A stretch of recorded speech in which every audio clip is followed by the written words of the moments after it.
Вот уже 1,5 года мечеть села Тахтачами закрыта для верующих. Причиной стало аварийное состояние здания, трещины в стенах, протекающая крыша, разваливающийся купол. Сейчас здесь ведутся срочные ремонтные работы. Но для того, чтобы экстренно перекрыть крышу, мусульманской общине пришлось взять стройматериалы в долг.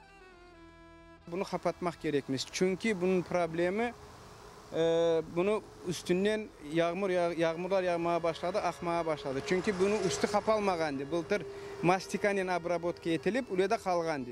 Buna şimdi güneşten kurup bu mastikalar çatlap akmaya başladı. Onun için bu tezden bunun üstünü kapatmak gerekmiş.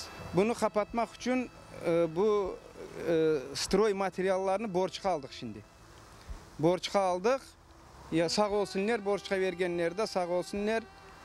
Şimdi bunu parasını yığıp bizge vermek gerekmiş 5-10 günün içine. Мечеть построена в 1996 году на средства представителей крымско-татарской диаспоры в Турции. Восстанавливают ее сейчас собственными силами, в основном на средства жителей села.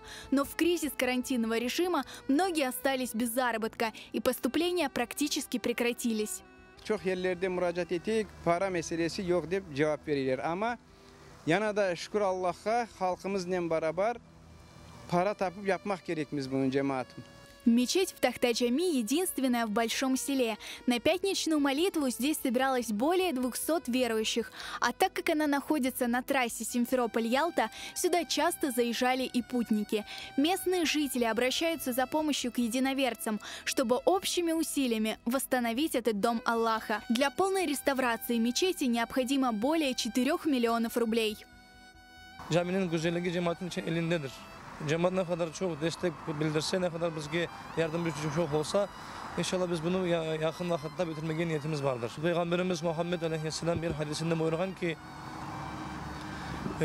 kim yeryüzünde bir cami kurursa ve kurdursa Allah-u Teala ona cennete bir ev hazırlar buyurgandır.